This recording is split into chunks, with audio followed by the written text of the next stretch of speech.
এটা সম্পূর্ণ ভিত্তিহীন। এটা 400 টাকা কখনো মুছ হয় না। হাইস্ট বড় জোর গেলে 200 টাকা থেকে 220 টাকা কেজি হয়েছে, তার বেশি হয় নাই। এটা যারা চলাতে শুধু খালি গুজব ছড়াইতেছে, আর কিছুই না। 400 টাকা কখনো মুছ না। আজকে কালকে 200 টাকা কেজি বেছি, আজকে 150 টাকা কেজি। কালকে এমন হতে পারে 100 টাকা কেজি হতে পারে, 120 টাকা কেজি হতে পারে কালকে।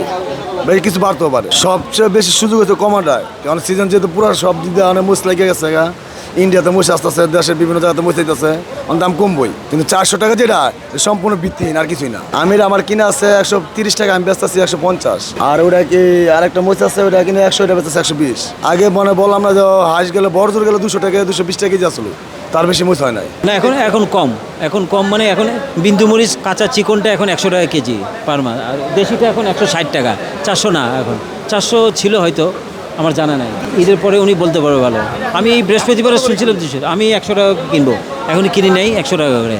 এখন তো সত্য না, এটা 400 টাকা কেজি মহল্লা, 300 টাকা কেজি কিনে নিচ্ছে মহল্লা, তো 400 বেশি। আমি বেচতেছি 160, 150, 120, 100। আজকে দাম কমছে।